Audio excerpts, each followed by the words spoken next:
Hello दोस्तों, स्वागत है आपका टेक्नोलॉजी वर्ल्ड।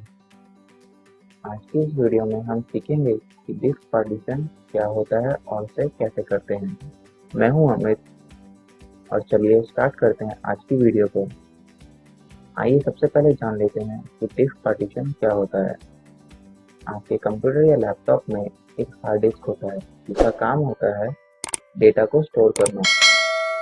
हार्ड डिस्क को आप डिफरेंट पार्ट में डिवाइड कर सकते हैं। यही होता है हार्ड डिस्क पार्टीशन। चलिए अब प्रैक्टिकल स्टार्ट करते हैं। देखिए, आपको माय कंप्यूटर पर राइट क्लिक करना है।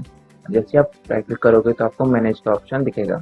आपको मैनेज पे क्लिक करना है और एक पेज ओपन हो जाएगा कंप्यूटर मैनेजमेंट का। तो अब यहाँ पर स्टोरेज के नीचे एक डिस्क मैनेजमेंट करके ऑप्शन दिखेगा, आपको उस पर क्लिक करना है। जैसे आप क्लिक करोगे तो आपके जितने पार्टीशन है वो दिख जाएगा आपको। तो हम लोगों को अब जिसमें से भी आपको पार्टीशन करना हो उसमें से आप कर सकते हो। तो मैं हमें डी में से करूँगा। तो आपको यहाँ पे राइट क्लिक करना है। जैसे ही करोगे आपको यहाँ पे श्रिंक वॉल्यूम का ऑप्शन दिखेगा, आपको उस पर क्लिक करना है और आप देख सकते हैं कि आप कितने जीबी तक का पार्टीशन कर सकते हैं। मैं 382 जीबी तक का पार्टीशन कर सकता हूँ, लेकिन मेरे को इतने का नहीं करना है, मेरे को सिर्फ 10 जीबी का करना है।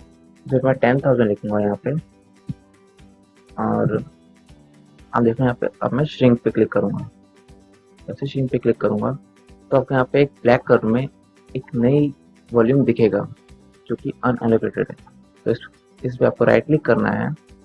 जैसे आप क्लिक करोगे तो यहाँ पे न्यू सिंपल वॉल्यूम ओपन होगा। आपको इस पर क्लिक करना है और नेक्स्ट करना है और यहाँ पे आपको जो भी अल्फ़ाबेट चूज करना है वो आप चूज कर सकते हो। जैसे मैंने Z किया है और Z करने के बाद मैं उसे नेक्स्ट करूँगा, नेक्स्ट और फिनिश पे क्लिक कर देंगे और देखिए आपका एक न्यू वर्ड क्रिएट हो चुका है। ओके, तो अपने सिंपल सा माय कंप्यूटर को ओपन कीजिए और यहाँ पे आप देख सकते हो वॉल्यूम Z।